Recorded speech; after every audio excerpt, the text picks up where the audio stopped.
Okay. And then in 2005, at age 37, you went up for parole for the first time. Yeah, yeah, false advertisement. They was telling me I was gonna go up in 12. I didn't end up going up, I think like in 18. And I could just remember, man, being so excited, man, thinking that, in your crazy mind, you be really thinking you got a shot. You know what I'm saying? You really do think you got. I post one up in 12, this 18. Oh yeah, they're gonna give it to me first time. Woo woo woo. Man, not only did they not give it to me, they had came up with this new system where they say, they could give you a 3-year deferral. Like when you go up for parole in Virginia, you go up every year, every 12 months you go up. And now they came up with a new system where they can give you a 3-year deferral. I mean, you won't go up for 3 more years. They don't think doing enough that you could go up every year. You go up every 3 years or 6 or 9. You know, they had it all the way up where they can give you up to a 9-year deferral. I go up the first time all excited and thinking I might make it or whatnot, man. They gave me a 3-year hit off the first rip. So I'm like, man, these people ain't gonna give me parole, you know what I'm saying? So it just took all the life out of me, man, from anticipating. So, you know, over the years, I got so many turndowns, man. Over the years, I reconciled with it before I got to the end, before I actually made it. I was like, I just adapted the philosophy in my head because you got to trick your brain, man, in order to even, maintain in there. So I used to tell myself, if I make it, my life change. If I don't, it's just back to the daily routine. So nothing changes if you don't make it.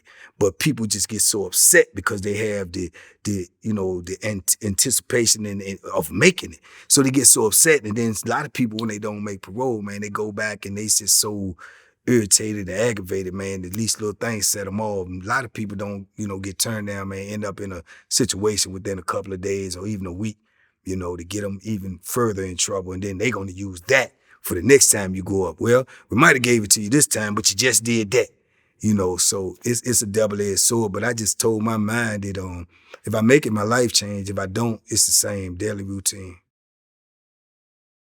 Well, you finally made it 15 years later in Yeah. 2020. Right. And a day that I never knew would come, always wanted it to come, never really knew it would, man. But after all the things I had seen in prison, man, and been through in prison, and Virginia had the lowest parole rate in the country, man. It was like 2% for like 30-some years.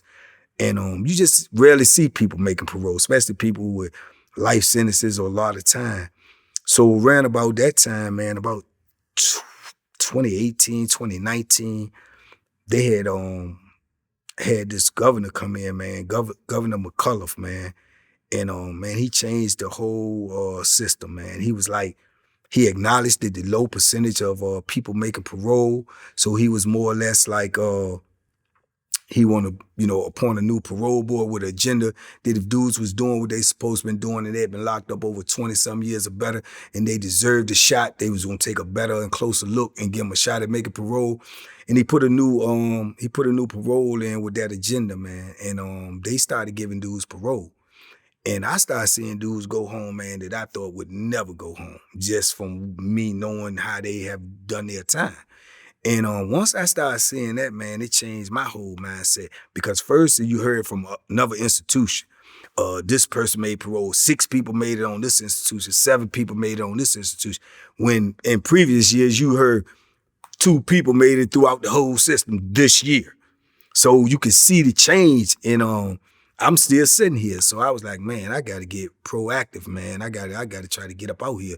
I ain't gonna be left. And I didn't feel like that window would stay open long, because it's Virginia. I felt it was gonna close back up. So I felt like I had a window to try to get out. And I just got proactive, man. I changed my whole system, man. I used to gamble every day, man. I used to, run the store box, all the things that trouble come with. I could be in trouble at any given day, let alone the way prison is. Just these other things that I'm involved with bring trouble too, but I was inviting the trouble because of the hustle. So I dropped all of that, man. I stopped running the store box. I stopped gambling. I started going to the library. I just started studying. I had seen dude think his way out of prison, man. Literally seen the dude think his way out of prison. He created a program that was so good that the administration wanted to use the program. And they started using it without his authority. And he had already had it copywritten and everything. So put a lawsuit against him, and then they negotiated with him and they let him out. So I was like, nah, I'm create me a program. You know, I tried everything else. Let me try this. So I went and I studied, I researched. I came up with my own program, man. I thought it was pretty good, you know, especially something that I had never did before. And it was called Rehab, man. It was an acronym. It stood for Reevaluating Habits and Behavior. And what it was about was more or less a mentorship where dudes is first coming into prison, and dudes like me who had already been in for decades, man, we would mentor these younger dudes and tell them how to do time, man. Tell them, you know, to use it wisely. Don't get caught up in these games. Don't get caught up in the gambling, the homosexuality, the foolishness. Try to use this time wisely, man, because, you know, this is the most valuable commodity you have, your time. And you're giving this up, man, so you need to use it wisely. Don't get caught up in, you know, foolishness gonna come at you, but you're gonna have to navigate that, man, and try to, that's what the program was about. That ain't what they told me when I came in. When I came in, they was like, man, yeah, you get in the way, shawty, just stab him. Just, you know, you got all this time. You got to do this. You got to, you know, you got to let them know you ain't to be messed with. Yeah, all that got me in prison for 30-some years. So I didn't want to pass that misinformation down on to these younger cats coming in. So that was what the program was about. The major liked the program, the warden liked the program, and they was trying to implement my program. And the warden actually got on my side, man. He actually went into the parole hearing for me, man, and vouched for me. And he had been in the system for 30-some years, and he said he never did that before. And I was actually in my parole hearing, man, and he knocked on the door in the hearing and came in there and vouched for me and said, man, if I'm going to vouch for anybody, I'm going to vouch for him, man. And he said, I think he'll get out there, he'll do good. And he said, you can let the board know that I put my name on that. And I believe that played a major part in me making parole with my family support from the outside. So everything just lined up, man. And he called me over there himself, man, and told me that I made parole, man. And it was your counselor usually call you when you get an answer. And he called me over there. And it was so crazy because I had almost got in a fight like 2 days before. And I'm thinking in my mind, somebody done told him that I know, oh, he fighting and he advocating for me. Now he getting ready to call me over there and chew me out. And he called me over there, man, and he asked me, he said, you heard anything about your parole yet? And I had been waiting for months. I said, nah. And he said, well, I'm sorry to tell you, you ain't make it, right? And I was like, what? He was like, yeah, you ain't make it. So I went ahead and sat on down and, you know, the life sucked out of me. And in 2 seconds, he just looked at me and he literally cussed. He said, nah, I'm just effing with you, man. You made it. And I was like, what? And this the warden, man. I'm looking at him. I'm like, man, don't play with me like that, man. You serious? He said, yeah, you made it, man. And it was like, it was surreal, man. I couldn't even believe it because you done heard no so many times. He was like, yeah, you made it, man. And he showed it to me on the computer. He said, they ain't sent you the paperwork yet, but, you know, somebody let me know because, you know, I had been advocating for you, so you should get your paperwork in a couple of days. And he said, go ahead on back to the building, man. It's lockup time, man. Call your mama and go on back to the building.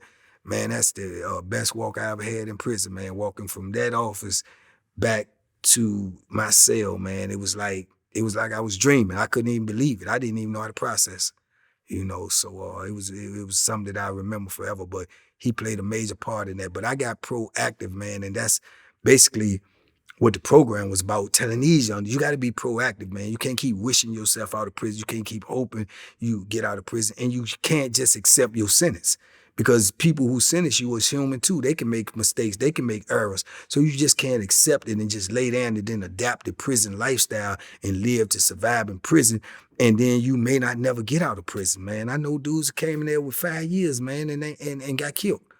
I knew dudes that came in there with 4, 5, 6 life sentences. They walking on the street now. So it's no promise when you go into prison, man. It's nothing guaranteed. You know, nothing at all, man. People dying there every day.